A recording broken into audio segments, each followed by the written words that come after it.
Pinalot ng sobrang takot ang buong isip ko. Halos hindi na ako makapag-concentrate sa ginagawa ko sa pagtatanim ng palay dahil hindi ko malimutan ang mga nasaksihan ko nitong nakaraang gabi. Hindi ako makapaniwala.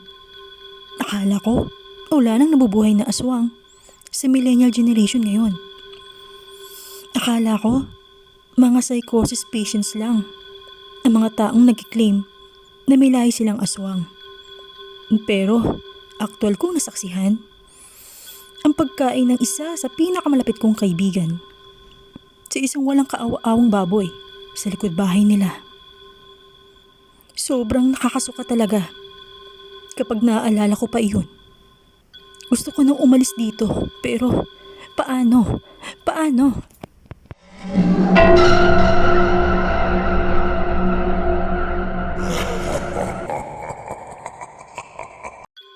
Itago niyo lang ako sa pangalang Shaina. Miss Lynn Rose, hayaan niyong ma-share ko sa inyo ang isa sa creepy ko na experiences. Noong minsang, niyaya ako ng isa sa malapit kong kaibigan na itago natin sa pangalang Teresa na sumama sa ilang mga kaibigan namin na magbakasyon ng at least 1 week sa probinsya nila para dumalo sa kasal ng pinsan niya sa malayong lugar ng Mindanao. Hindi ko na sasabihin ng eksakto ang probinsya na yon para sa safety na rin nila.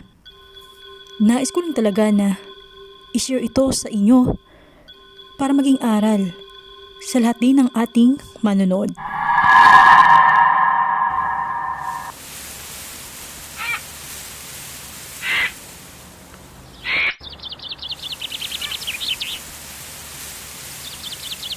Hi, Shaina. Kamusta? Eto, masakit ang ulo. Kasi sa bonfire activity na ginawa natin kagabi, halos alas na sa tayo natulog lahat Okay lang yun, bes. Mahaba-haba naman yung biyahe natin ngayon pabalik ng Quezon City. Maaari ka namang matulog sa sasakyan. Hey, best Teresa ko. Tara na nga sa sasakyan. Baka maubusan pa tayo ng magandang pwesto niyan sa loob Bes, pakitulungan mo nga ako rito sa mga gamit natin. Ikarga na natin sa sasakyan. Ako, kasama namang ka-workmates ko, ay nagkaroon ng company outing na isang camping na ginanap sa Laguna. Sa kami, ay naghahanda na nga pabalik sa Quezon City. Mabilis lang natapos ang 3 araw na nilaan namin para sa company outing namin sa Laguna. Nang nakabalik na kami sa realidad, ay may biglang shinare si Teresa na isa sa tinuring ko na besi-besi sa workplace ko na may magaganap daw na isang espesyal na okasyon sa malayong probinsya nila sa Mindanao. Na-curious ako kung ano yun. Saka nga niya nabanggit na ikakasal ang pinsan niya kung kaya't niyaya niya halos ang lahat ng mga ka-closemates namin sa naturang workplace namin para bumisita sa probinsya nila. Pero halos 2 lang kami ang napapayag nito na makabisita sa probinsya nila para makaranas na dumalo sa kasal ng pinsan niya. Lumipas pa ang 1 linggo. Sabay-sabay na nga kaming bumiyahe papuntang Mindanao. Lumagi kami ng halos 1 linggo sa probinsya nila. Hay! Ang sarap talaga ng feeling na magbakasyon sa isang probinsya. Malayo sa kaingayan sa syudad. Wala kaming ibang ginawa ng mga kaibigan ko kundi ang mamasyal sa lahat ng pwedeng pasyalan na safe ang lugar sa probinsya nila. Mas maaga kami na dumating sa lugar nila dahil sasapit pa ang 2 araw bago ang kasal ng pinsan niya. Kahit 1 linggo kami lumagi sa kanila ay tuloy-tuloy pa rin ang work namin dahil naka-work from home naman kami. Habang nagtatravel sa mga lugar na pinapasyalan namin doon.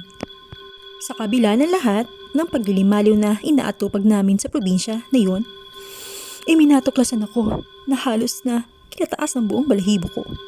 Mula sa mga balahibo ng paa ko hanggang sa pinakahuling hibla ng buko. Hindi ko inakala na may kahindik-hindik na sikretong tinatago pala si Teresa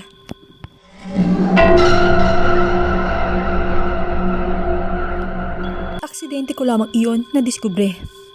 Mula nang natuklasan ko iyon, ay biglang nagbago lahat na magandang pagtingin ko sa close ko na kaibigan. Sinakop ng sobrang takot ang isip at dibdib ko. Nangyari iyon pagkatapos namin na umattend sa kasal ng pinsan niya. Isa iyong garden wedding kasi hindi katoliko ang pinsan niya. Gayon din ang napangasawa nito. Napakasaya ng okasyon na yun. Pili lamang ang mga tao na inimbitahan nila sa naturang event na yun. Halos inabutan ng pasado alas 12 ng madaling araw ang selebrasyon na yon. Sa kainan ng reception nila. Sa aking kaabalahan na makipagsayaw sa gitna kasama ang kaibigan ko na si Sunny na isa sa mga ka-workmates ko na sumama sa probinsya nila Teresa. Ay hindi namin napansin si Teresa sa paligid. Kanina ko pa iniikot-ikot ang aking paningin sa buong paligid subalit wala talaga siya. Sunny, Bakit, friend? nakita mo ba kung saan nagpunta si Teresa? Hindi eh. Eh di ba? Kanina pa tayo nasasayaw sa gitna. Halos kanina pa nga tayo magkasama eh. Kaya nga eh. Hayaan mo na yun. Magpapakita rin yun. Baka naman busy lang siya sa loob ng kusina nila. Para tumulong mag-refill ba ng mga nauubos na pagkain sa mga lamesa para sa mga bisita. Parehas kami na nakaupo sa isang lamesa ni Sunny na busy sa pakipagkwentuhan. Naisipan ko bigla na iyain na si Sunny na umuwi na sa bahay nila Teresa. Sinubukan ko ring tawagan si Teresa para ipabigay alam na uuwi na kami sa bahay nila. Kahit hindi pa tapos ang kasiyahan sa resepsyon ng kasal ng pinsan niya. Subalit, hindi ko talaga siya matawagan. Ni hindi nga rin siya nagre-reply sa mga message ko sa kanya kahit sa text. Halos, pagod na pagod kami ni Sunny nang nakabalik na kami sa bahay nila Teresa. Inakala namin, parehas ni Sunny, kung bakit para atang wala rin katao-tao sa bahay nila. Tanging naisip na lang namin na baka naroon pa lahat ng pamilya ni Teresa sa resepsyon ng kasal ng pinsan nito.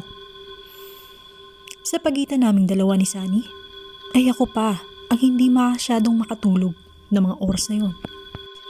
Naisipan ko naman na bumaba muna sa kusina upang uminom ng isang basong tubig. Matapos kong puntahan ang kusina nila Teresa, ay kumuha ako ng isang basong tubig mula sa refrigerator nila. May bigla akong narinig na parang may umuungol-ungol sa labas ng kusina nila. Ungol ng isang hayop. Nanindig talaga lahat ng balahibo ko habang paulit-ulit ito na umaalulong sa katahimikan ng buong magdamag na yon. Nahalina akong puntahan ito. Dahan-dahan akong nagtungo sa pintuan matapos ko nga maipatong sa lamesa ang baso na pinag-inuman ko. Sa pagsilip ko sa labas, inikot ko ang aking paningin sa buong paligid. Wala naman akong napansin. Sinikap ko pa rin na tuluyang lumabas sa kadiliman ng paligid na yon. Buti na lang, kahit na madilim ang paligid, ay nakikita ko pa ang nilalakaran ko, maging ang paligid doon, dahil sa liwanag na nanggagaling sa buwan. Sinubukan kong dahan-dahan na maglakad sa paligid hanggang sa nakarating ako sa pinakadulo. May nakita ako bigla na gumagalaw-galaw sa isang gilid. Nakaupo ito habang parang may hinimay-himay sa kanyang mga kamay. Hindi ko kagad iyon nakilala kasi nakatalikod ito nang makita ko ito. Nataranta ako pagkatapos ko iyong makita. Kung kaya't mabilisan akong naghanap nang matataguan ko kung saan ako pwede magtago. Nagtungo ako sa likod ng mga pinagpatong-patong na mga sako ng bigas sa isang gilid. Tinitigan kong maigi iyon hanggang sa nakilala ko na ito'y si Teresa.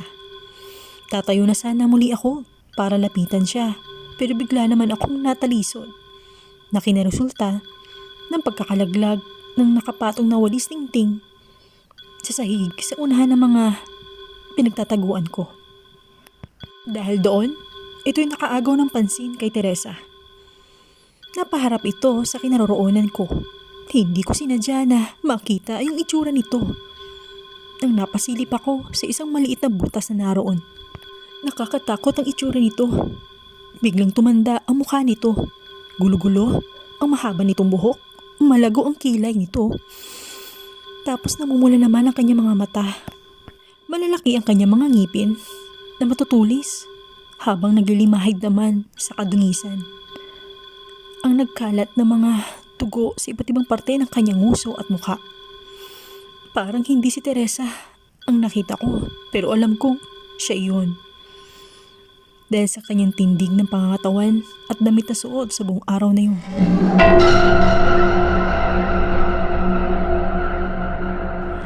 Tumayo kagad si Teresa habang hawak-hawak nito ang ulo ng isang baboy. Sinubukan niyang lumapit sa pwesto ko habang isinusubo pa nito sa kanyang bibig ang ulo ng baboy na yon. Tumutulo naman sa lupa ang dugo nito. Binalot ng takot ang buong dibdib ko. Hindi ko na alam kung anong aking gagawin. Takot ako na makita niya ako sa aking pinagtataguan. Lumapit pa ito ng lumapit. Tahimik lamang ako na inoobserbahan siya habang lumalapit ito sa aking pwesto. Sinubukan ni Teresa na umikot sa likod ng pinagtataguan ko. Nagmamadali naman akong umikot din para lamang hindi niya ako makita. Paikot-ikot ang ulo ni Teresa sa kaliwa at kanan. Sa bawat sulok, malapit sa kinaroroonan ko. Pero maingat pa rin ako na nagtatago sa kabilang area naman ng aking pinag-ikutan.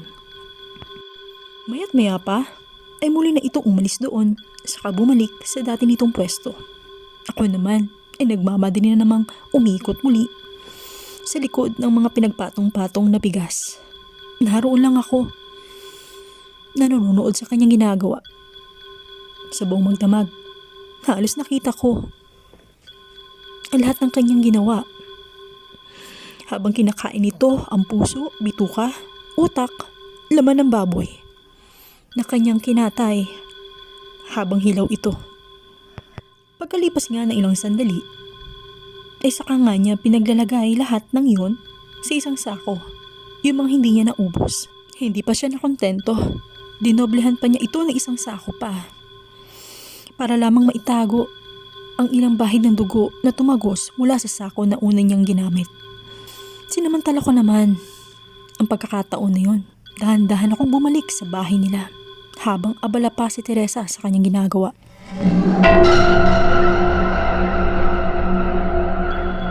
Nang nakabalik na ako sa naturang kwarto namin, ay halos natagpuan ko naman na naghihilik pa sa pagtulog si Sunny. Samantalang ako ay hindi naman makatulog ng maayos. Hindi pa mawala-wala ang inig sa aking buong katawan dahil sa aking mga nasaksihan. Kinabukasan, nagpanggap na lang ako na parang walang nangyari. Sabay-sabay kaming sumalo sa agahan kapiling ang pamilya ni Teresa. Palihim ko siyang inoobserbahan. Doon ko na nga higit na naintindihan kung bakit masyado siyang picky sa pagkain. Akala ko noon, nagda-diet lang talaga siya. Madalas ko ring napapansin na madalas siyang nagbabaon ng red juice. Sa tuwing tinatanong ko siya noon, ang parati na lang niyang sinasagot ay grape juice lamang iyon na pinapadala pa ng mama niya galing Mindanao. Pinilit ko na lamang magpanggap sa buong magdamag na yun na para bang walang nangyari. Pero sa loob-loob ko ay halos gusto ko na talagang matapos ang araw na yun upang sana ay makabalik na kami kaagad sa Quezon City. Isang dapit hapon, sinubukan naman namin ni Sunny na tumulong sa pagtatanim ng palay sa bukid ng ama ni Teresa.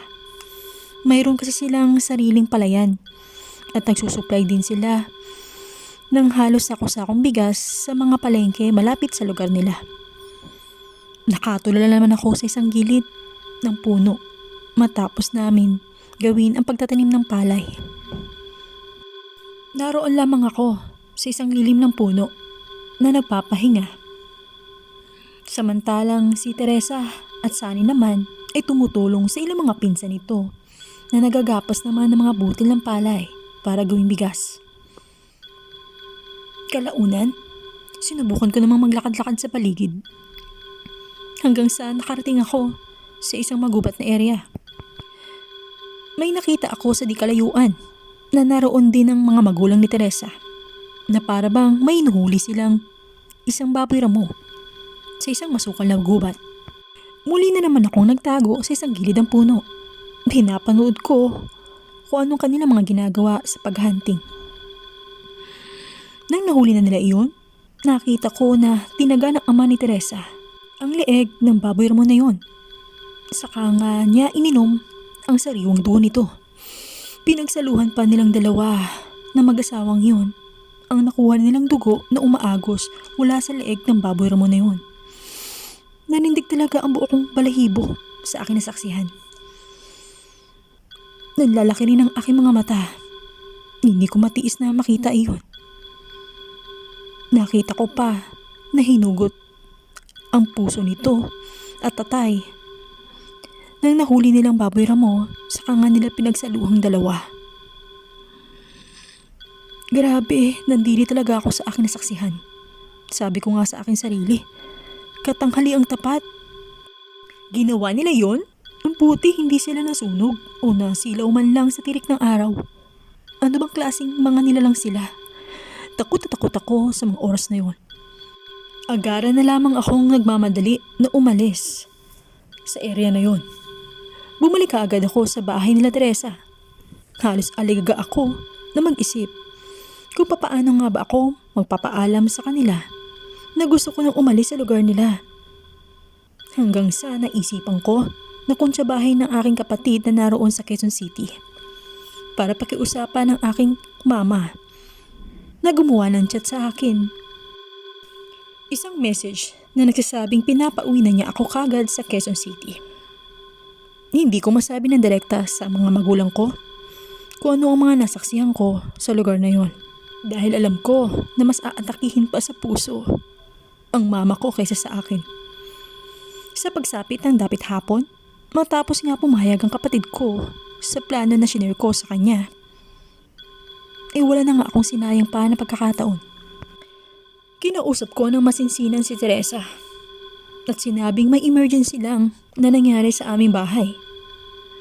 Kaya kailangan ko ng tuluyang umuwi kinabukasan. Nakisabay naman sa akin si Sunny. Wala na nga nagawa si Teresa kundi ang pumayag sa hiling namin na bumalik na kagad sa Quezon City. Huling gabi na namin iyon. Halos hindi talaga ako makatulog. Kasi baka may mangyari naman na hindi maganda sa amin. Sa pagsapit ng hating gabi, dahil sa ginawa naming pagpapaalam sa kanila. Alam kong wala sa tamang pag-iisip ang mga tao na naroon. O ang eksaktong saad ng isip ko ay may mga lahi silang aswang. Hindi ako natulog sa buong magdamag. Buong gabi akong nag-obserba sa pintuan. Baka kasi bigla kaming sugurin. Sa pagmamatyag ko sa buong magdamag ay hindi ko naman namalayan na nakatulugan ko na pala iyon. Kinabukasan,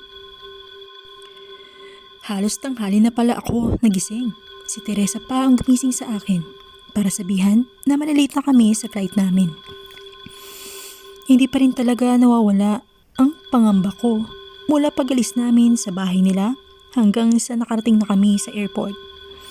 Doon na nga ako, higit na nakahinga ng maayos. Nang sa wakas, ay maayos kami at ligtas na umalis sa lugar na yon. Doon ko na nga higit na napatunayan na wala talaga silang balak na saktan kami. At dito na po nagtatapos ang aking experience. Hopefully po ay may natutunan po kayo.